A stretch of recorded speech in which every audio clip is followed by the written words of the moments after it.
about time. Luke and I have been traveling for like 3 months, quote unquote traveling. And while it's all been work trips, it has been a lot of no routine, instability, a lot of emotions running wild, kind of feeling at the end of ourselves, overworking, underworking, sleeping in uncomfortable beds, and living out of a suitcase for practically the last 3 months. Basically, we did 6 weeks in May to mid-June where we were in America and then in New Zealand, all for my work. So for me, it wasn't a break, even though it was 6 weeks long. And we took like days here and there. It really wasn't a break because between the working, we were seeing family and catching up with friends, and it was go, go, go the whole time. It wasn't like sit at the beach and read a book and have a good time kind of moment. But I will say that did happen for one day and it was delightful. But that was 6 weeks of just absolute chaos. And then at the end of the 6 weeks, we came back to Germany and we had like a week and a half to live here and get ready, because then a week and a half later, after arriving in Germany, we left again to go to the UK. And that trip was again for work. It was for a conference, and so I had to spend that week and a half organizing everything I was doing for the conference and writing my conference paper and catching up on all of the day-to-day work things that I kind of couldn't do when I was away, out of office emails, all that kind of stuff that I had to catch up on. So that week and a half was also like working non-stop and not really taking a break at all. And we went to the UK for a week and a half, and it was good. It was great. The conference went really well, but I was really starting to tap out, and I noticed that I just was not coping by the end of the week. And so we had like 3 days in London to sightsee and work and catch up with friends and everything. And I decided to take that whole 3 days off work and just not do anything work related, which I had work to do, but I could feel myself crashing and getting into that burnout phase. And so I had to stop. I took a few days off to read, and I edited a video, and we went to a few theatre performances, and I slept in as much as you can sleep in when you're traveling. And yeah, it was really needed. But then when we came back, my family came and visited us for like a week, so that was also really busy, and I was having to work at the same time of that.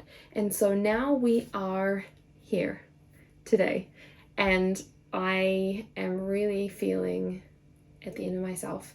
So I decided it's time to kind of take some control back.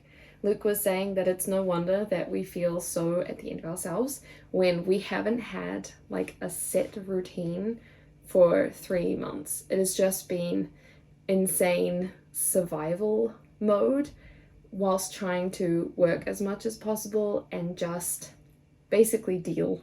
And so I thought I would take today, well actually the last 2 days, to really just sort out life. And I'm someone who does well with a plan. I'm someone who does well with routine. And I've had no routine and no plan. I've kind of just been surviving for the last 3 months. And I've decided it is time to fix that. So I've spent the last 2 days kind of getting on with stuff. I have not spoken over that. And so I thought that I would just tell you all about it now and tell you how I am getting my life together so that hopefully this week goes a little bit better and I can curb this burnout before it turns into like full-on not functioning burnout, because we don't want that. We don't have time for that, and I'm trying not to think about it in that way. But I have like just over a year left on my PhD, and that is not enough time for the current rate of writing. I really need to speed things up. I need to get organized, and I'm trying not to stress about it because a year is still a long time. And I wrote a whole book in a year, and I don't need to do that. I've got enough already for the PhD, but not for my second source. And so we're getting organized now to save future Michaela from stress and burnout. So yeah, basically, what have I done? On the one hand, I did my nails because it's my birthday next weekend, and I figured I don't want to be thinking about that during the week. I don't have the time to take off during the week to do my nails for my birthday, so I thought I'd do that this weekend. I got the time to do it because I was trying to work today and it wasn't working. I decided that I'm just going to do this and get ready for the week today so that tomorrow onwards it's really stress-free. So I did my nails. I did not film that, but it did happen. I have also meal prepped, and that's something that I used to do all the time, and then we just got out of routine with it. But I find it so much easier when I don't have to think about food during the week. I'm someone who's very food driven, and I struggle to just like separate myself from food. I don't know how there are some people in this world who can just go throughout the day and not be thinking about the next meal. I am someone who literally every second is counting down to my next meal. And if I have to cook it, if I have to think about it, it's just something that I'm not in a phase of life where that is something that is stress-free. And so I've been resorting to going to the supermarket and picking up easy meals in the sense of like cans of soup, pre-made pasta salads, all that kind of thing. And it's not the most expensive thing in the world. It's cheaper going to the supermarket than it is going to like a cafe or a restaurant or anything like that. But it's also really difficult because of all my allergies. I'm allergic to onion. It's in everything here in Germany. And so I've only been able to find select things that I can eat, but it's so much easier when I can meal prep. So I decided to do that tonight and yesterday, actually. I also cleaned the entire kitchen beforehand. This is the one thing that I learned in hospitality, is the chef that we worked with was notorious for his rules. And one of his rules was never start prepping something until you've got a clean surface, because you're just going to run out of space very quickly. You're going to have dishes that you realize you need to use are dirty, so then you're trying to clean them on top of a pile of dirty dishes, and it's just easier to start from a clean workspace. And so it's one thing that I've implemented in my life, is just clean the area to avoid stress. It seems to be a theme of this video. And so I cleaned out the whole kitchen. It was wonderful. I put on the dishwasher. I did all of the annoying dishes that I normally avoid, which is like the oven trays and the cast iron pans that don't just need to be cleaned but need to be not re-seasoned, but like you're supposed to oil them. And it's one of those things where it's not just a simple clean the dish and put it on the drying rack. And so I don't normally avoid that. I just don't actively love doing it. And so it gets put at the bottom of the to-do list. But I did it. I cleaned the cast irons, I cleaned the kitchen, and it was wonderful. And then I was able to meal prep, and that was absolutely delightful. I also made a cleaning schedule, if that's what you want to call it. I basically went through Pinterest and found a whole bunch of images that people had created for schedules of what cleaning things you should ideally be doing every day, every week, every month, seasonally, and then like extras that don't really have a time frame on it.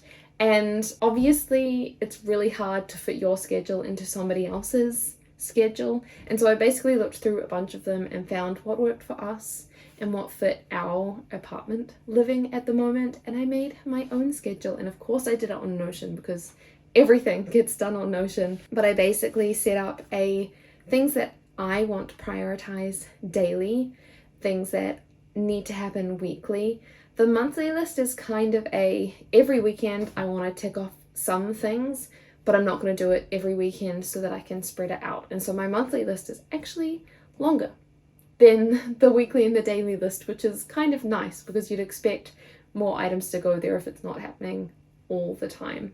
I also put in seasonal things, and then extras I'm going to build up over time as I think of it, because it's kind of hard to think of what you need to do when you're just like, I don't know, sitting there, if that makes sense, especially because other people's things were like, clean the car. We don't have a car, and so I'm not going to go clean the car and everything. It's going to be random extras that are relevant to, I don't know, living in Germany and living here.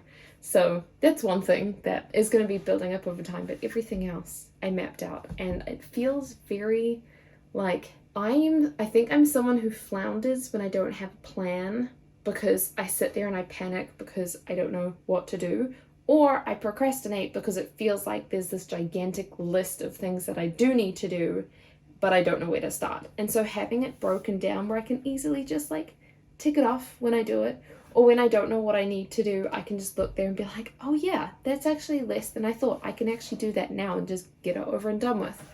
But I also wanted to prioritize things that will make me feel better the following day, especially with the daily stuff. I've realized that I really don't like waking up and having to do the dishes, even though that technically does help me wake up because I don't have to use my brain to do the dishes. It's just really nice waking up and walking into the kitchen and it's clean, and you can just like turn the oven to cook your bread, or like, I don't know, make a coffee without having to wash all of the coffee mugs first. And so that's one thing that I really wanted to prioritize, was having a clean kitchen and having like all of the washing away. So those are the two big key things that I settled on. I also made a plan for the week. I am someone who used to schedule my calendar. I don't know if I can go back and find it, but I've been using Google Calendar forever, so it must still be on there.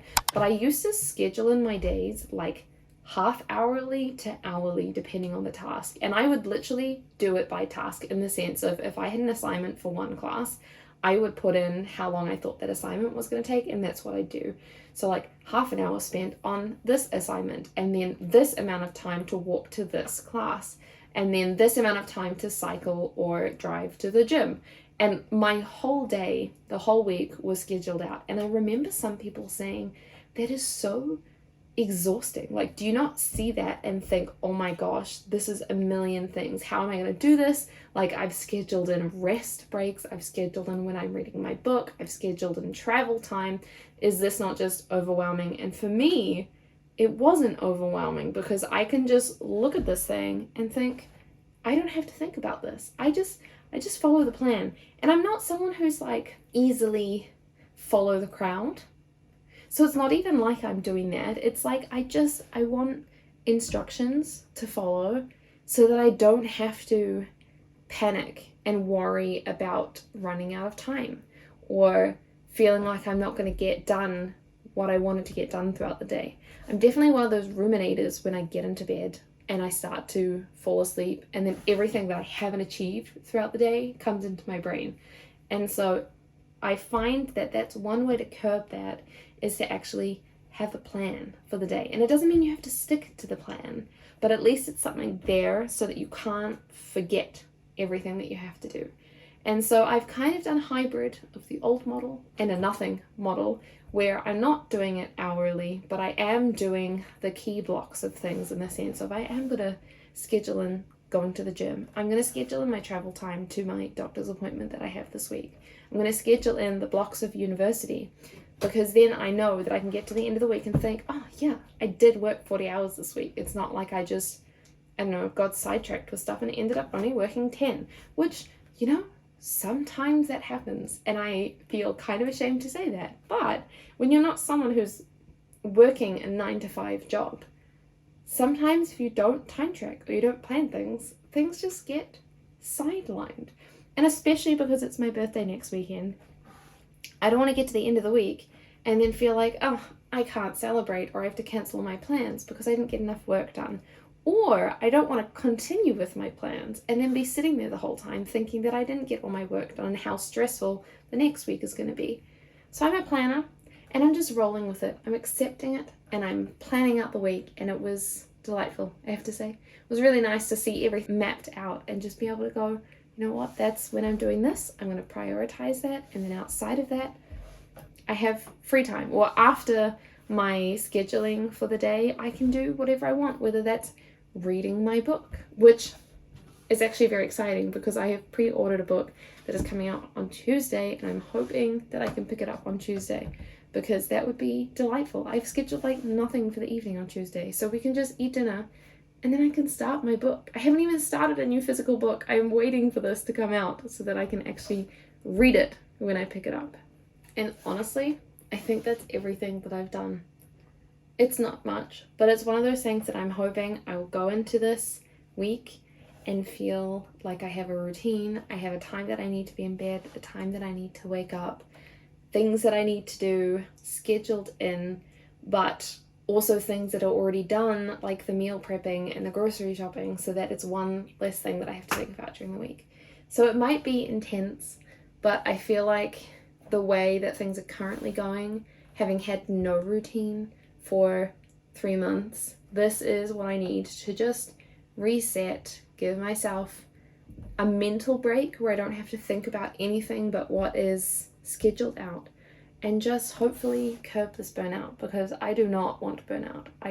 Not only do I feel like I not have the time to burn out, I also love what I do, and I hate getting to this point where I can't enjoy what I'm doing because I am so stressed out and at the end of myself because of external circumstances, or because I've just packed in too much. And so I feel like if I can do this now, I know that I am serving myself best. So thanks for listening to this ramble. I hope that, I don't know, it's shown a different side to organization that is maybe not as acceptable. I know a lot of people don't like to time track and they don't like to schedule things out, and they just like have the discipline to keep going. I do not. I literally on Friday was at the end of myself. I left work early, I came home and I napped because I just had the ultimate brain fog from trying to push through for the last 3 months that I just couldn't anymore. So yeah, I'm excited for this week. I'm hoping that it goes well. I feel like I've got specific things throughout the week that I'm excited for, like this book release and like my birthday, that I can look forward to. But yeah, I'm excited, and I guess we can reflect on it at the end of the week and see how it goes. So yeah, thank you for listening. I hope that you enjoyed this, and I'll see you with another video very soon.